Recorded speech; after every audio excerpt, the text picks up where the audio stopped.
We pledge allegiance to your flag of the United States of America and to your republic for which it stands, one nation, under God, indivisible, with liberty and justice for who?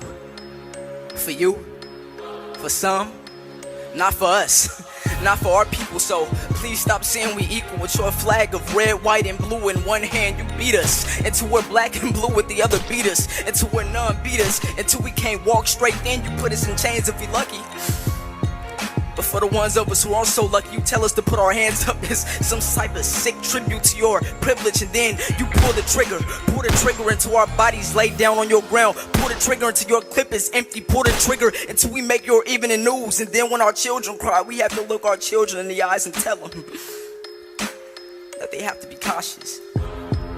That when they walk your streets, they have to do so in fear, that they have to spend an entirety of their life looking over their shoulder, because you will hunt them down and you will bury them, either in a prison system that aims to disenfranchise them or the dirt beneath their feet. And this is all because of that same racism that you love to say no longer exists. But we all know that same racism is the reason that when we want to put a hood on, we resist. The reason that when we go to get these jobs, we're dismissed at the door. The reason that when we go to shop, we're watched in your stores. That racism is the reason that us saying your Pledge of Allegiance feels a lot like a root canal, or a whip's impact against our flesh, or a baton to our head, or a bullet in our back, or tear gas at a Black Lives Matter protest. That racism is the reason that 3 women clenched their purses as I walk through the entrance of this very building. It hurts that I have to remember that the system I was born into was built to work against me. Hurts that I have to remember.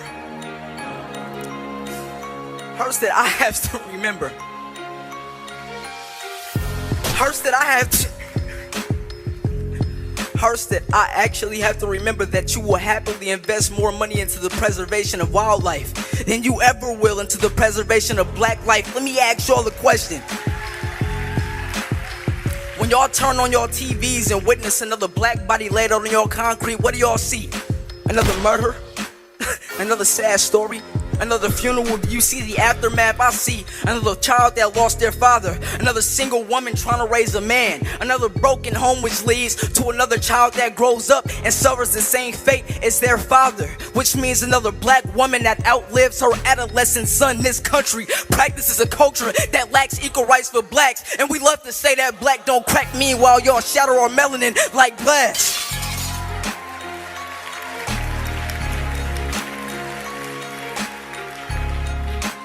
My back breaks for everybody you lay at our feet, for every memory I try to erase within your war zone. Late nights revealed that my PTSD has found its way to the surface,